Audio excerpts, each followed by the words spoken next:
शेतीतील मी पीडित महिला. माझ्यावर जे अन्याय झाला, आज आम्ही SP साहेबांना भेटायला आलो. 3 तारखेला माझ्यावर जे अन्याय झाला आहे, दिलीप खोडके त्यांनी माझ्यावर अन्याय केला.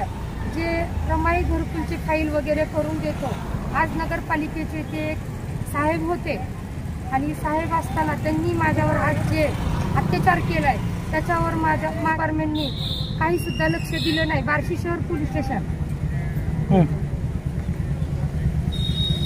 नमस्कार, मी संजीवताई बारंगुळे, प्रहार संघटनेच्या सोलापूर जिल्हाध्यक्ष. आज आम्ही SP साहेबांना भेटून निवेदन द्यायला आलेलं आहे. त्याचा विषय असा आहे, 3 ऑगस्ट रोजी जी पीडित महिला आहे ती एका कंपनीमध्ये काम करते.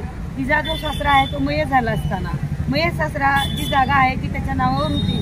मयत झाल्यामुळं ती जागा तिच्या मिस्टरांच्या नावे करून घरकुल योजना लाभ घेण्यासाठी ती नगरपालिकेमध्ये चौकशी करण्यासाठी गेल्यावर तिथे जो दिलीप खोडके जो माझे रिटायरमेंट अधिकारी आहे तो त्या दिवशी तिला भेटला आणि भेटून म्हणाला की हे काम मी करू शकतो, तुम्ही मला तुमचे डॉक्युमेंट्स आणि तुमचा मोबाईल नंबर द्या.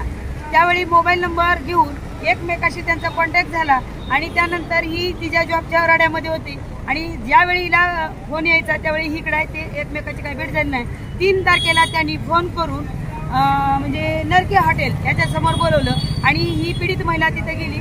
नरके हॉटेलच्या समोर गेले असता आपण जाऊन चहा घेऊ या हिशोबाने त्या हॉटेलमध्ये गेला आणि तिनं बोलत असताना त्याच्या ज्या वाईट नजरा किंवा वाह्यात बोलणं, जे घाणेरडं बोलणं ही तिला खटकलं. तिला लज्जास्पद वागणूक दिल्यामुळं ज्या गोष्टीची तिनं मागणी केली तिनं त्यावेळी त्याला चापट मारली आणि त्याच्यावर तिला जातीवाचक शिवीगाळी केल्यानंतर तिनं बाहेर आली आणि मला स्वतः फोन केला.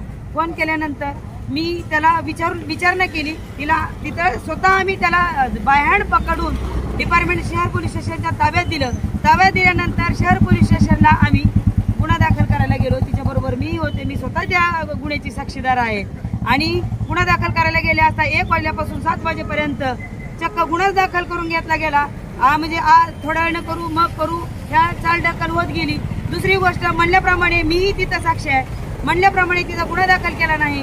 शिवाय म्हणजे हसण्यावारी घेतलं. तिला बऱ्याच दबाव आला, बरेच नेत्या पुढाऱ्याचे दबाव आले. महिला तिथे येऊन सांगितल्या, तिला पैशाचं आम्हीच दिलं गेलं की गुन्हा दाखल करू नये म्हणून, पण कसल्याही पद्धतीची तिची पीडित बाजूला हटली नाही. त्याच्यावर गुन्हा दाखल करून घेतला 7 वाजता आणि नंतर आम्ही तिथून गेल्यानंतर त्या आरोपीला 41ची नोटीस देऊन सोडलं गेलं.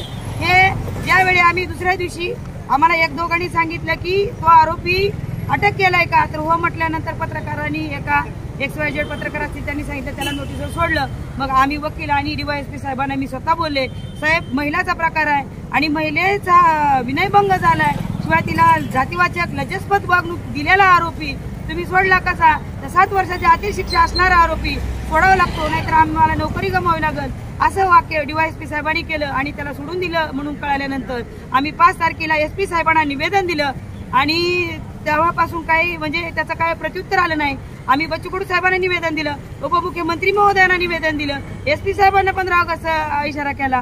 आमचं मागणं एवढंच आहे की आम्ही म्हटल्याप्रमाणे त्या महिलेचा गुन्हा नोंद केलेला नाही, पुनश्च ती म्हटल्याप्रमाणे तिचा गुन्हा नोंद करावा आणि त्या आरोपीला तात्काळ अटक करावा. आणि त्यांचं म्हणणं येतं की त्याला समज घालून नोटीस दिला आणि सोडलंय.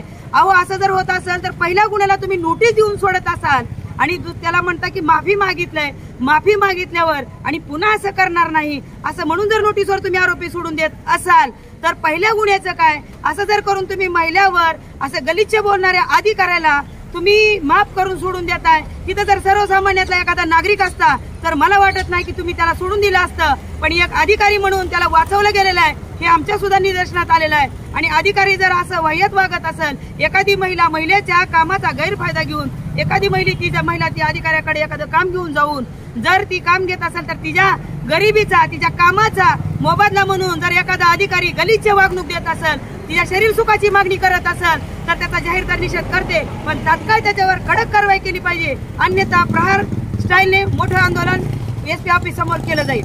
जय हिंद, जय महाराष्ट्र. दिलीप खोडके या नराधमाकडून बार्शी पोलीस स्टेशनमधील या पीडित महिलेला तिच्यावर जो अत्याचार झाला, तिने जे कथन केले त्याप्रमाणे त्यांच्या वर्डिंगमध्ये फिर्याद न घेता आरोपीला पळवाट कशी मिळेल किंवा या गुन्ह्याचं गांभीर्य कसं कमी होईल ही काळजी पोलीस प्रशासनानं बार्शीच्या तंतोतंत घेतलेली आहे. एखाद्या महिलेला अशा पद्धतीनं लज्जास्पद वर्तन मिळून जातीय मानसिकतेतून तिच्यावर जर अशा प्रकारचा अत्याचार होत असेल तर त्या आरोपीच्या वरती अजामीनपात्र गुन्हे 354 आणि अनुसूचित जाती जमाती अत्याचार खाली प्रतिबंधक कायद्याने गुन्हा नोंदवणं आवश्यक आहे. तरी सुद्धा स्वातंत्र्याच्या 75 वर्षानंतर जर अशा घटना घडत असतील आणि इथलं पोलीस प्रशासन आरोपींना शिक्षावेल अशा पद्धतीने गुन्हा नोंदवण्याऐवजी जर त्यांना पळवाट सापडेल अशा पद्धतीनं सहकार्य करत असेल तर त्या आम्ही पोलीस प्रशासनाचा जाहीर निषेध करतो.